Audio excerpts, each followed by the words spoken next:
Kenapa saya fokuskan di proses ya, karena saya melihat potensinya ini akan sangat besar.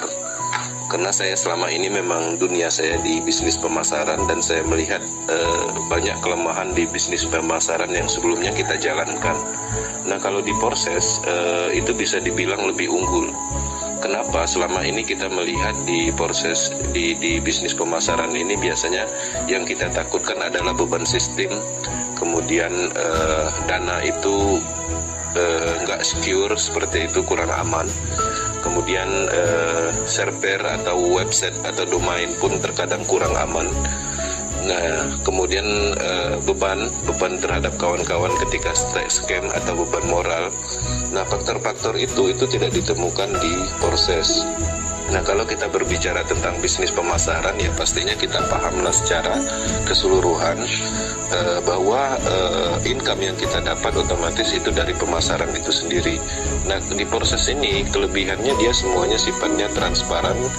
Yang paling penting itu tanpa dana terpusat dan tanpa server terpusat.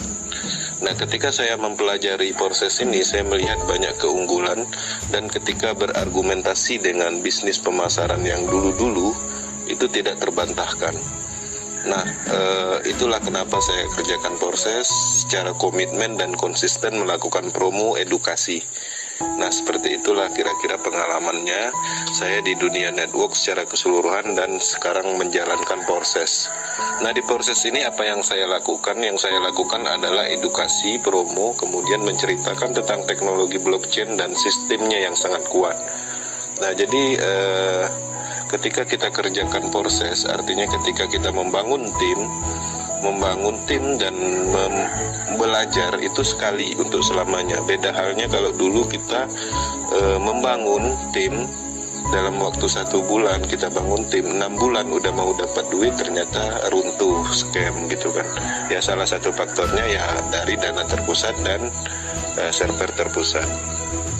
Nah, jadi nggak ada pengalaman khusus yang saya dapat, ya pada intinya saya lebih aktif mempelajari tentang teknologi, kemudian tentang sistemnya, kelemahannya, potensinya. Nah, di situ aja. Nah, dari mana saya dapat informasi-informasi bagus atau efektif? Ya otomatis pastinya dari global atau dari Eropa, karena saya sering melakukan meeting Zoom di luaran sana, dan saya juga mengikuti akademi globalnya, website akademi community globalnya. Nah, di situ apapun yang mereka arahkan tentang proses itu ada jawabannya, dan jawabannya itu sifatnya bukan mengarang, karena ini adalah bagian dari teknologi blockchain. Karena sifatnya sangat transparan, di sini tidak bisa dikarang-karang ceritanya. Seperti itu, karena kita berbicara tentang sistem, tentang algoritmanya bisa dilacak di Tronscan. Kita berbicara tentang bonus orang Eropa sana udah 14M bonus mereka itu bisa kita cek sendiri bahwa di situ tidak ada kebohongan, seperti itu. Oke Bang, ya mungkin seperti itu aja lah ya penjelasannya yang mungkin dapat saya sharingkan, seperti itu. Oke Bang, makasih.